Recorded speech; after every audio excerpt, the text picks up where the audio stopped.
Hello everyone and welcome to my channel. और इस video के अंदर हम क्लास 9th के चैप्टर नंबर 10 साइंस का जो है ग्रेविटेशन को अंडरस्टैंड करेंगे।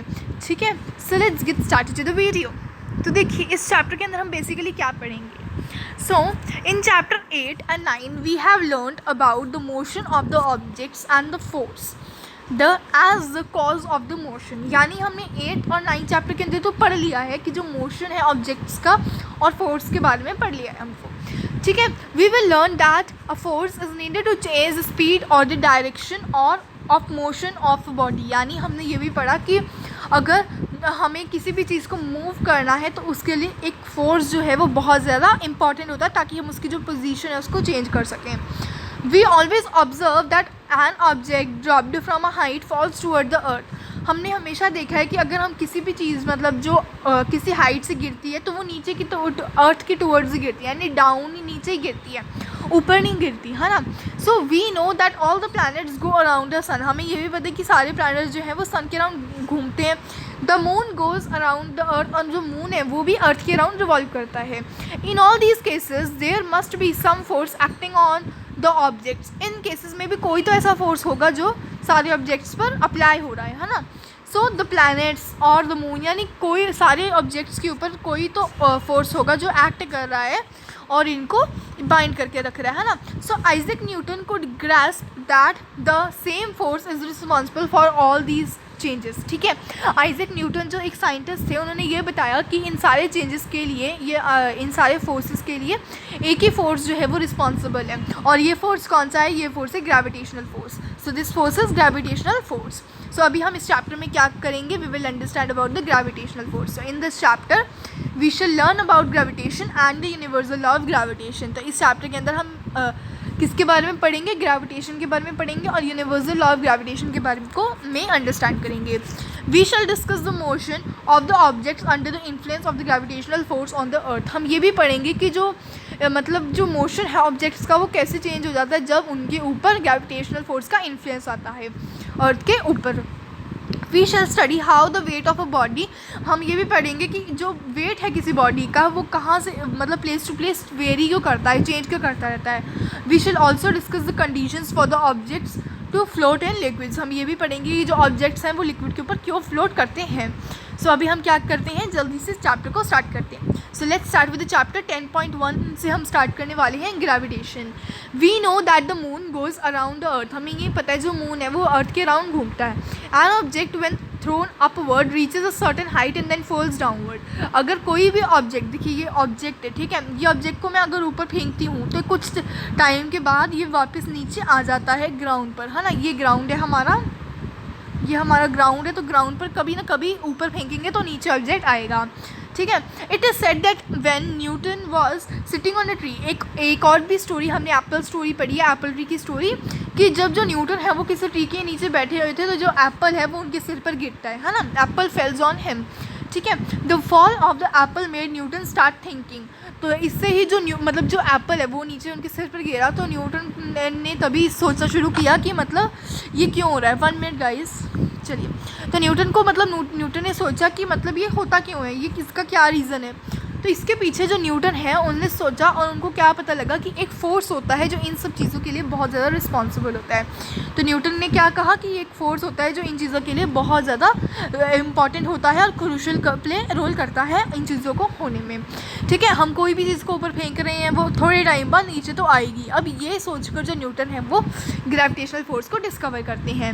उन्होंने सोचा, he thought that if the earth can attract an apple. अगर एक जो अर्थ है वो अट्रैक्ट एप्पल को अट्रैक्ट करता है तो can it not attract the moon. तो फिर मतलब अर्थ तो मून को भी अट्रैक्ट करता होगा।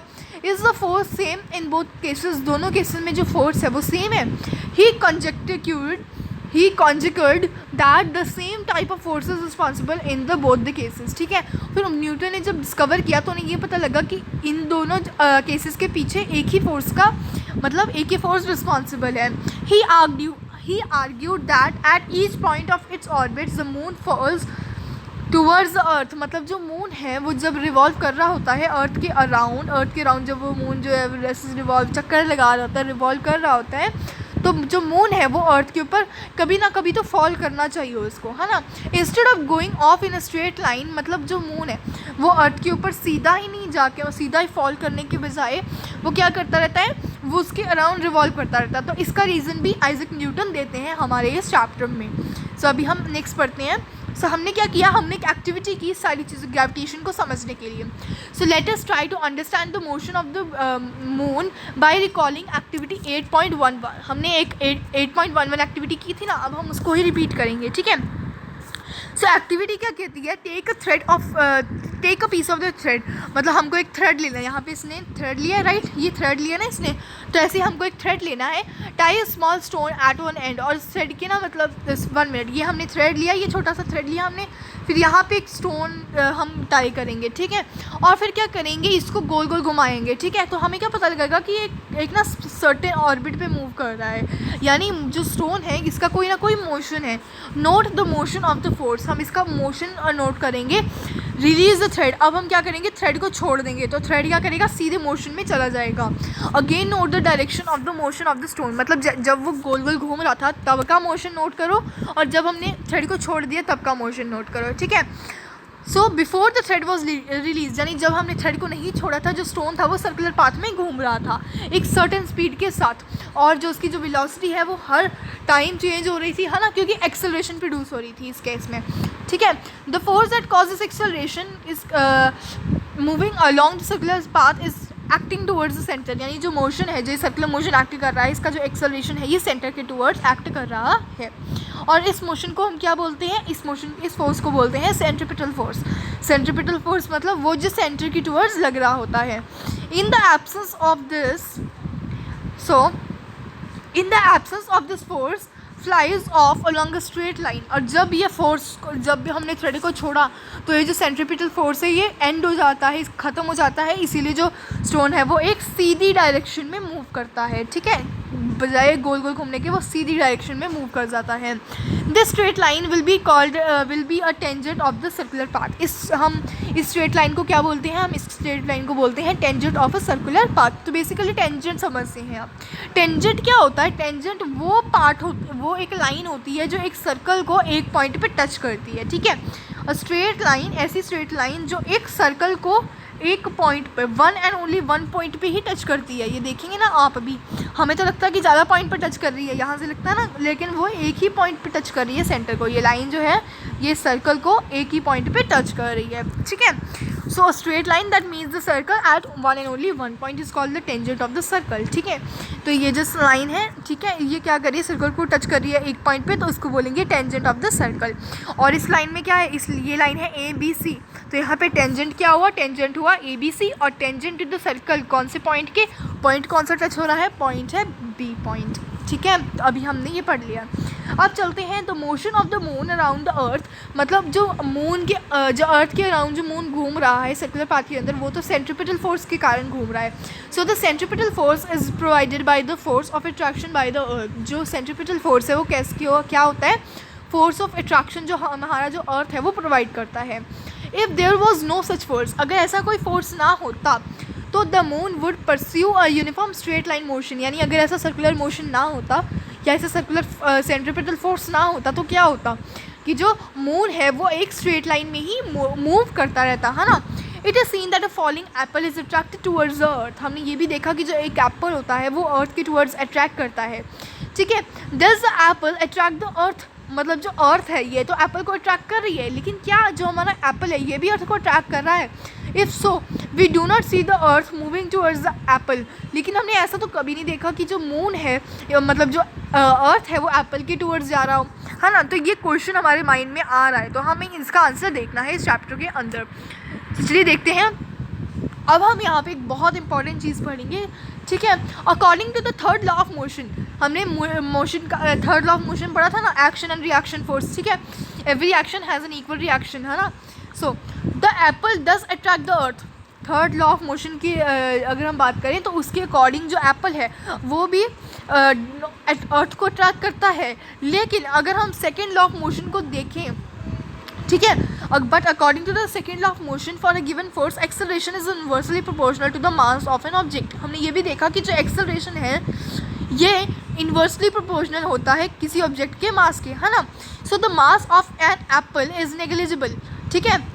तो इसका मतलब जो मास होता है एप्पल का वो नेग्लिजिबल है ना। देखो एक जगह है हमारी बहुत बड़ी अर्थ, ठीक है, जिसका जो मतलब जो वे मास है वो पावर्स के अंदर जाता है ना, ठीक है। और एक तरफ है वो छोटा सा एप्पल, है ना, एक तरफ वो छोटा सा एप्पल है।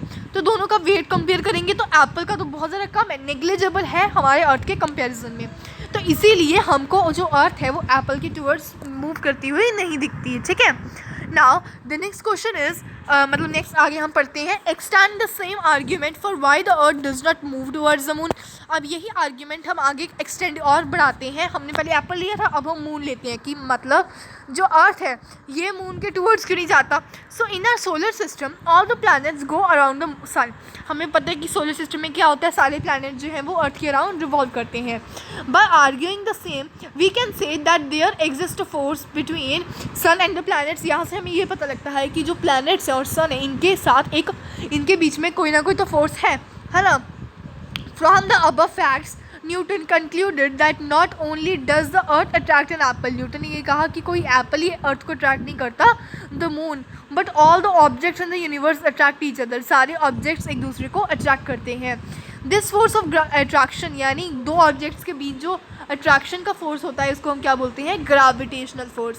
इस फोर्स को क्या बोलते हैं, इस फोर्स को बोलते हैं gravitational force. It is called as your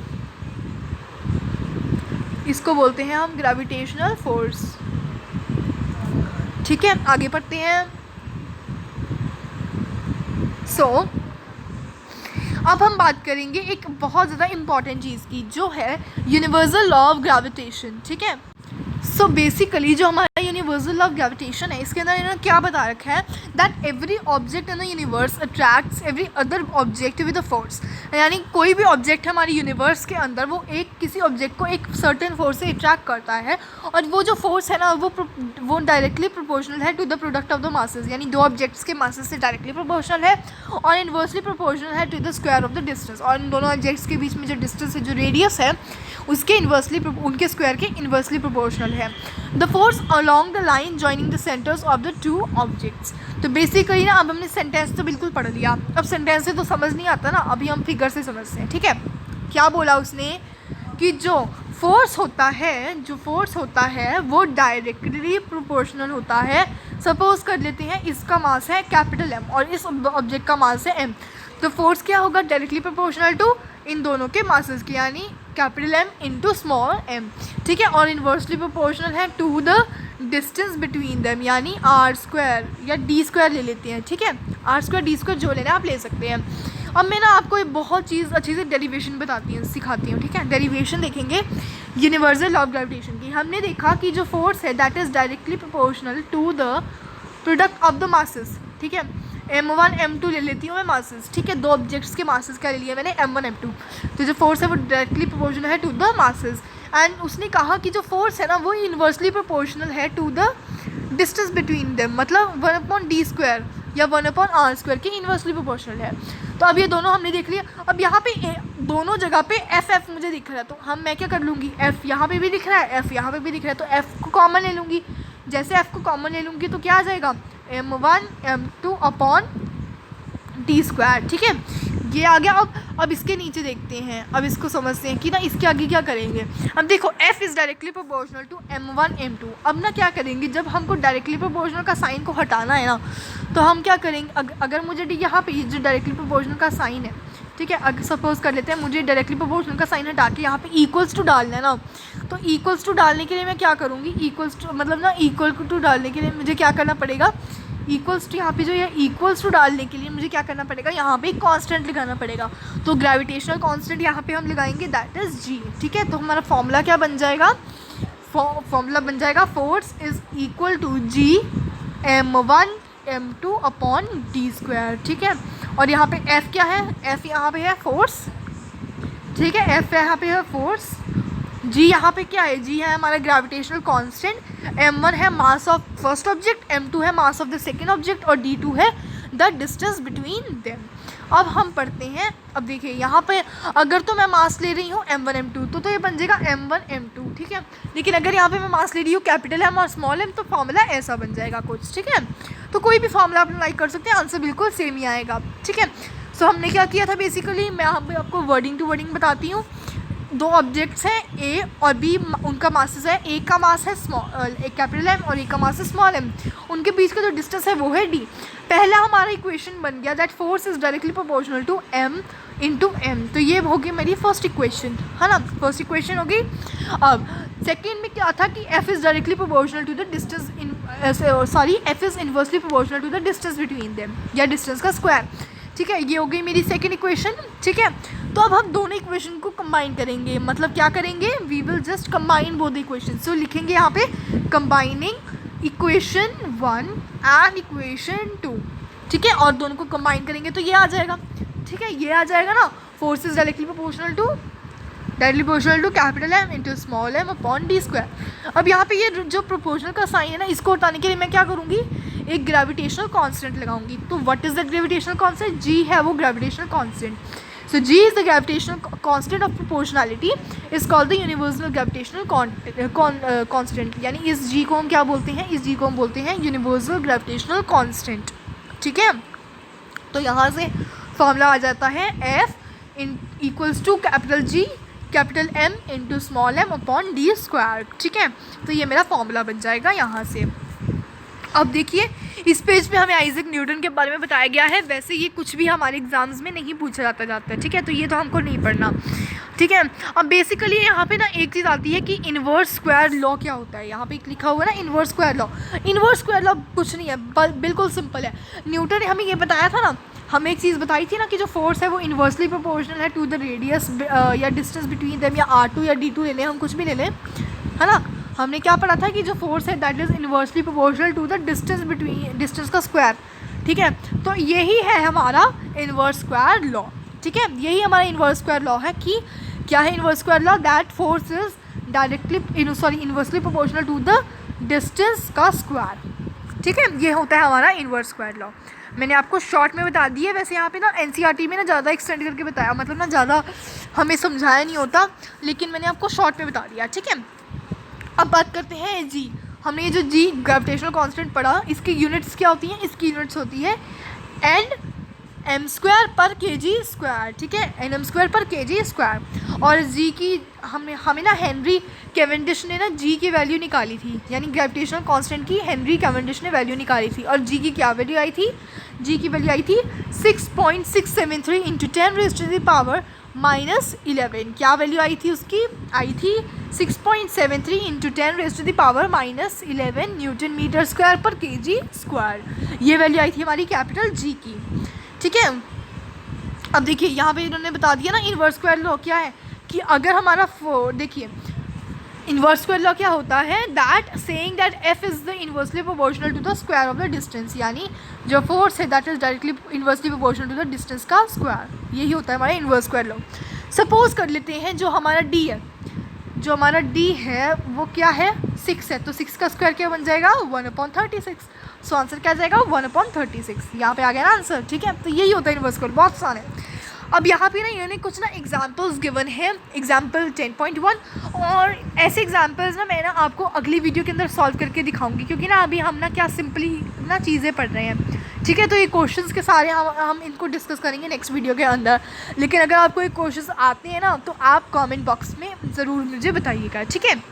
so now let's understand, हमें ना अब ना इंपॉर्टेंस पढ़नी है यूनिवर्सल लॉ ऑफ ग्रेविटेशन की। तो यूनिवर्सल ऑफ मतलब ना ग्रेविटेशनल फोर्स की क्या हमारी इंपॉर्टेंस है हमारी लाइफ के अंदर। से जो ग्रेविटेशनल फोर्स है ये हमें अर्थ से बाइंड करके रखता है। सो क्या है, जो the gravitational force binds us to the earth, the motion of the moon around the earth and the motion of the planets around the sun, ये भी ग्रेविटेशनल फोर्स के कारण ही होता है। और जो टाइड्स होती हैं ना, हाई टाइड्स लो टाइड्स, जो सी में बहारें वगैरह आती हैं उनको बोलती हैं टाइड्स, तो वो क्या होती हैं, वो भी मून और सन के कारण नहीं होती हैं, उनके ग्रेविटेशनल फोर्स के कारण, ठीक है। अब पढ़ते हैं free fall. So guys free fall हम नेक्स्ट वीडियो में पढ़ेंगे, क्योंकि हमने फर्स्ट बहुत पहले ही बहुत कुछ कर लिया है, 19 मिनट्स की जो वीडियो हो चुकी है हमारी। सो अगली वीडियो में हम फ्री फॉल के बारे में पढ़ेंगे, एक्सेलरेशन ड्यू टू ग्रेविटी के बारे में भी पढ़ेंगे, तब तक आप अपना इसको रिवाइज़ कर सकते हैं। मैं आपको बताती हूँ, एक्सेलरेशन ड्यू टू ग्रेविटी को रिवाइज़ आप पढ़ के देख सकते हैं, कोई प्रॉब्लम आए तो पूछ सकते हैं, वरना मैं अगली वीडियो के अंदर आपको सारी ये जो डेरिवेशन है पूरा चैप्टर अगली वीडियो में हम कंप्लीट कर लेंगे, ठीक है। सो फुल चैप्टर हम कंप्लीट कर लेंगे मास, ग्रेविटी। और गाइस आपके लिए ना एक बहुत ज़्यादा इंपॉर्टेंट नोट है कि आपका ना जो CBSE है ना, इसने 2020 का जो सिलेबस है इसने रिड्यूस कर दिया है। तो सिलेबस कहाँ तक है? सिलेबस सिर्फ और सिर्फ मास और वेट तक ही है, यानी थ्रस्ट और प्रेशर से आगे वाला कोई भी टॉपिक नहीं आने वाला एग्ज़ाम में। फॉर एग्जांपल थ्रस्ट और प्रेशर नहीं आएगा आपके एग्ज़ाम में, और आपके एग्ज़ाम में वो आर्किमिडीज प्रिंसिपल नहीं है जो, या ये भी नहीं आएगा, बायोरेंसी भी नहीं आएगी, या सिंकिंग फ्लोटिंग कुछ नहीं आएगा टॉपिक, ठीक है। और सबसे इम्पॉर्टेंट तो आर्किमिडीज प्रिंसिपल भी नहीं आएगा आपके एग्ज़ाम में, ठीक है। और रिलेटिव डेंसिटी भी नहीं आएगी, ये भी नहीं आएगी, ठीक है। तो गाइस बहुत इजी हो गया हमारा सिलेबस। तो अगली वीडियो के अंदर हम मास और वेट से पहले वाले सारे टॉपिक्स को डिस्कस कर लेंगे। Till time take care, bye, thank you. और अगर आपको मेरी वीडियो अच्छी लगी तो लाइक कीजिए और मेरे चैनल को सब्सक्राइब कीजिए। Thank you very much guys.